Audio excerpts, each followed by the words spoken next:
this is how, to Foucault, wealth turns people into products. Hey, nerds. So, I'm going to continue my series on Michel Foucault books, The Order of Things. And of course, Michel Foucault is my favorite 70s pervert post-structuralist philosopher. And I've also been doing a long series I've almost gotten all the way through my super long series on his book, History of Sexuality.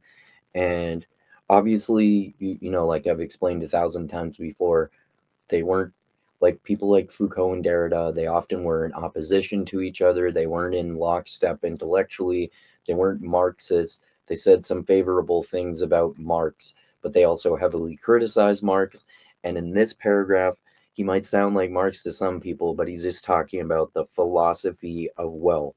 He's not advocating for any Marxist opinions. In fact, like I've explained many times before, Foucault is he's much more of an anarchist than anything else. He criticized modern Enlightenment institutions like science, religion, and government, but he literally said that government is the only fatal form of power. So he was a hell of a lot more anti-government than pro-government. Anyway, he's just talking about the philosophy of wealth in this paragraph here in his book on the order of things. So let's get into it. All right. In the 16th century, economic thought is restricted, or almost so, to the problem of prices and that of the best monetary substance. The question, so the best physical representation of money or wealth or monetary value. The question of prices concerns the absolute or relative character of the increasing dearness of commodities and so the increasing dearness of commodities. I like that we're identifying more and more with commodities and material objects that you buy, and identifying and making themselves a part of us, are part of ourselves, and just really caring about them a lot so that they're dear to us.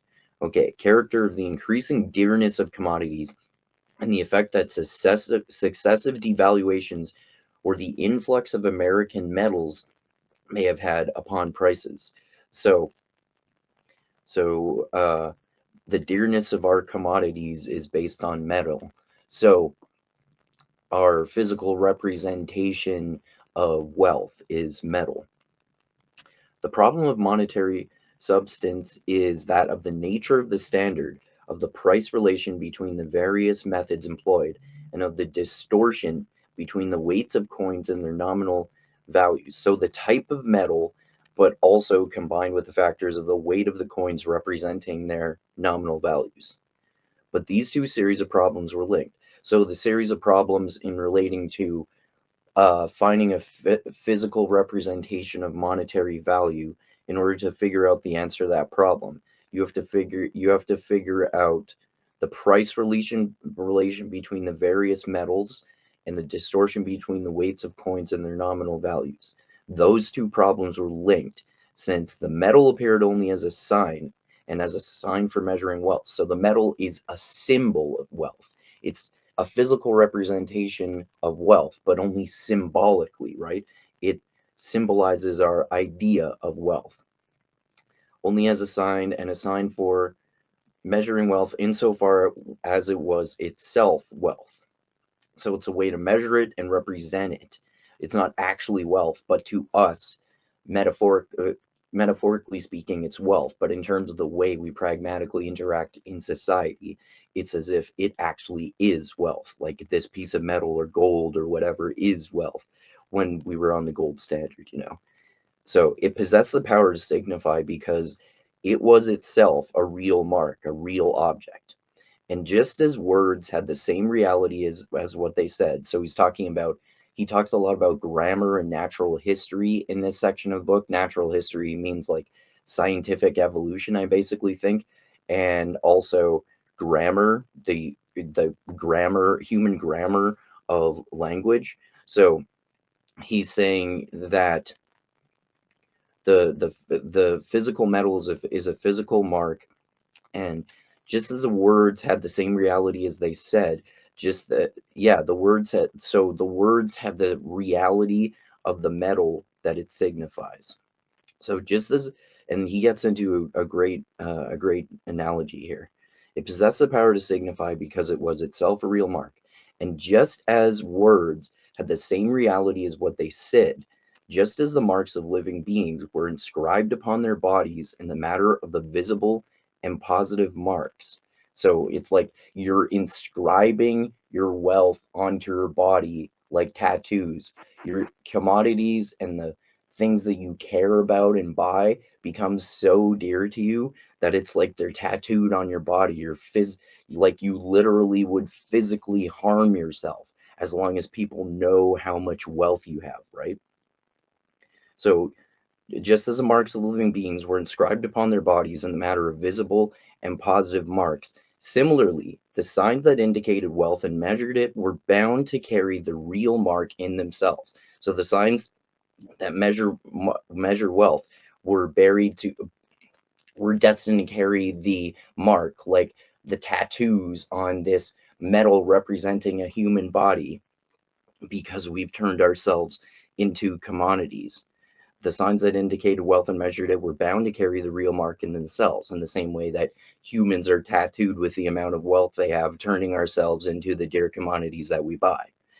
In order to represent prices, they themselves had to be precious. So the humans had to be the precious and rare metals that they used to represent wealth. We the humans become the product that is so dear to us that we're buying, and we can never have fulfillment from buying it, because it's like we're trying to buy ourselves. So it's an aspect of our identity, but we identify with these things so much, but we also identify with buying things to have them more dear to us and have them be part of our identity. Okay, so in order to represent prices, they themselves had to be precious. They had to be rare, useful, and desirable. So people have to make ourselves into rare, useful, and desirable commodities that we crave in order to, through materialism, buy products that are dear to us in order to make them part of ourselves and identify with them more, in order to have more objects to identify with ourselves. They had to be rare, useful, and desirable. Moreover, all these qualities had to be stable if they, uh, oh, I lost my spot here. Oh, right. Moreover, all these qualities had to be stable if the mark they imprinted upon things was to be an authentic and universally legible signature. If you want everyone to recognize your inherent wealth, you want everyone to recognize your inherent wealth as a human being, as you yourself are a dear commodity to yourself. Between the problems of prices and the nature of money, which constitutes the privileged object of all reflection upon wealth, basically saying since the 1500s, from the 1500s through the 1800s in Europe specifically. So yeah, I think that's a really interesting argument that Foucault is making. Of course, he's way more verbose, pedantic, and obtuse than he needs to be, so it's sometimes hard to figure out what his point is, but that's basically the point that he's making in those few paragraphs, that we we identify with products so much under this, like, enlightenment capitalism, part of industrialization in the enlightenment. We're coming to identify so dearly to material objects that we save up money in order to buy more material objects, so we can identify them with ourselves in order to have more objects to identify with ourselves, but we always feel empty because we're actually just addicted to the process of buying things, because they think that they will make us feel more fulfilled, but they actually are. It's actually just an endless process of seeking fulfillment but never gaining it, because we like buying things and we think that adding more aspects to ourselves that help us identify with ourselves, that it'll make us whole, but it doesn't. So basically, in a nutshell, to Foucault, this is all how